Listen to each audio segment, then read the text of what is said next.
Good day, ladies and gents, my name is Hiozo and I'm disgusting. Today, we're going to talk about The Hunt for Gollum, which is the new movie by the Lord of the Rings, which is being created by Peter Jackson and acted and directed by Andy Serkis, of all people, who's apparently loves his Gollum character and by his own words, isn't done with him. So let's see what we can find out. I actually waited a bit, several days, to cover this because I wanted to see if any new major news will come out, but I didn't quite get anything. So I'm just going to talk about what's the known for now. So there's going to be at least 2 movies, and they're gonna focus on the Hunt for Gollum. At least the first one. The second one, I'm not so sure.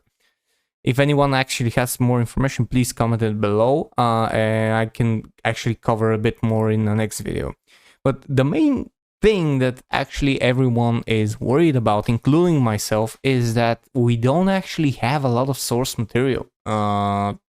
Basically none, actually. We have maybe a page.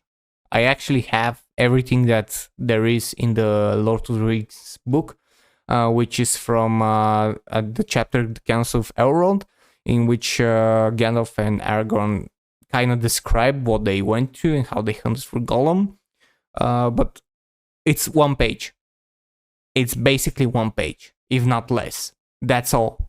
I don't know if there's some unknown or little known appendixes that exist that explain the hunt for Gollum, or that if there is some book that I personally don't know about. I don't claim to know everything about Lord of the Rings, but I think I know enough, and I would have heard something, or someone else would have heard and actually made a video about it, because that's how we get the news these days. Also, we have a fan movie that was actually on that topic. I haven't watched it, actually, because frankly, I had forgotten it exists. And I don't know exactly what kind of a story they're going to tell with these movies, because one of the things that was most wrong with the Hobbit trilogy, aside from it being a trilogy, is that it had a lot of creative freedom, which did not match the books. And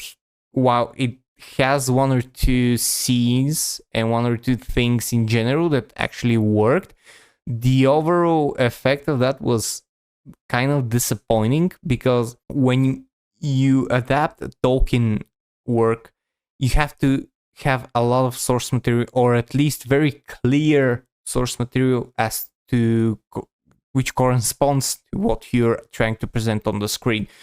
While you can have creative freedoms, of course, and change things around and remove or add things, it's a very tricky thing to do. And Peter Jackson did it masterfully with the original trilogy, but it didn't quite work for The Hobbit, because you have so much less source material in The Hobbit for 3 movies than in The Lord of the Rings. You basically had to cut a lot of things from The Lord of the Rings to make the trilogy, because if everything was included, we would probably need 2 days to watch the 3 movies one after the other.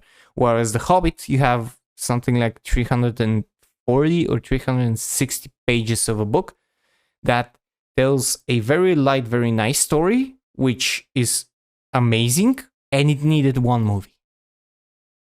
Maximum 2 movies. Max. This is the absolute extent, in my opinion, that it could have happened. And when you do that, and you have so much more creative freedom, it leaves a lot of opportunity to mess up and to not do it right. And let's say, I'll give you an example. So for one, you have the Dol Guldur scene, which has Gandalf imprisoned. You see Sauron, you see a lot of things. You see the ring wraiths, you see Galadriel coming to the rescue with Elrond and Saruman. That scene was amazing. That scene was absolutely amazing, and it was taken from several sentences in the book, which kind of explain it, but not so much. Whereas the other, the female elf and Legolas that were inserted and the love story that happened in the series and everything else, and the eyewitness stories of which basically Bilbo passes out at a certain point, and everything had to be told to him, and that thing didn't quite work, and you had to add a lot of things such as a certain elf climbing on falling rocks, which was absolutely silly, and other things that culminating together for not such a good story. And it just messes up with the whole flow, it messes up with the whole storytelling, it messes up with the lore, it messes up with what you would expect and what you have seen until now. So it's at best tricky to do that. And the less source material you have, the more tricky it gets. So when you have one page of the book to serve as your primary source material, there is a lot of room for mistakes. Now, I'm not saying that I don't trust Peter Jackson or Andy Serkis. They're amazing in this regard, and especially Peter Jackson, who has been doing all these things on Lord of the Rings, and he has produced the best trilogy in the world for the next at least century. I mean, I don't see how any movie or any trilogy would top Lord of the Rings in the foreseeable future, especially with the state of movies and TV series right now, especially with Rings of Power, especially with everything else, especially with DEI and woke culture, especially with the crumbling of Hollywood. There is no room that this thing will happen. So what might happen, in my opinion, is that it can be a good movie with a lot of creative freedom, and it can, if used right and in the tone of the Lord of the Rings, it can happen.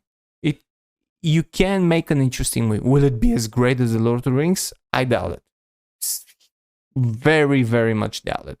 But you can do it good, you can do it entertaining, and you can do it much better than the Rings of Power.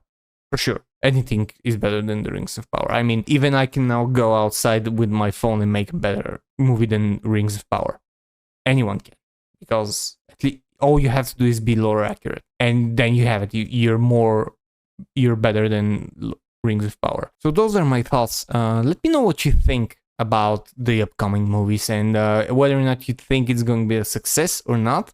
I personally have hopes. I always have hope when it comes to Lord of the Rings, but the recent events and the recent creations have left me a little bit of scars on my soul. So we'll see. We'll see what's going to happen. Thank you for watching. If you have enjoyed it, press the like button, leave a comment. If you want to, you can join me on Patreon and support me there as well. I will have my other socials that I have currently going in the description, and hope to see you soon again. Cheers and stay fresh.